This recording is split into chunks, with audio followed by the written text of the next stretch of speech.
Wiki njema iliyo na mafanikio mema na baraka za Mungu.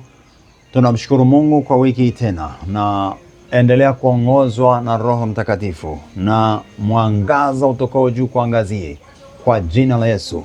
Neno lake, maandiko matakatifu, waraka wa kwanza wa Yohana, ninasoma sura ile ya 4 na mstari ule wa 18. Anasema, katika pendo hamna hofu, lakini pendo lililo kamili huitupa nje hofu, kwa maana hofu ina adhabu, na mwenye hofu hakukamilishwa katika pendo. Amen.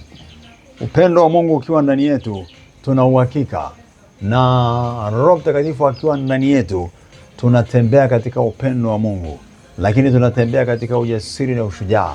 Pendo la Mungu, tukijua kwamba tumependwa na Baba na kwamba anatutazama, basi hofu haiwezi kukaa, mashaka haiwezi kukaa, na mambo mengine yote mabaya lazima yakimbie, kwa sababu tuko katika pendo na tunaongozwa na Roho wa Baba. Ninaomba akili na mioyo yetu tena izidi kutambua kwamba Baba wa mbinguni anatupenda. Tuifuate njia yake tu, tuongozwe na Roho wa kwake, Roho Mtakatifu, na mashaka na hofu vikaondoke, na wasiwasi, kwa sababu umejua na kuna uhakika Yesu anakupenda, na yeye ndiye mchungaji wako, mlinzi na mwokozi wako. Bwana Yesu akubariki. Uwe na wiki ya baraka na furaha, wiki iliyojaa neema tele, wiki iliyojaa nguvu za Mungu na ushindi tele katika jina la Yesu. Angazwa katika jina la Yesu.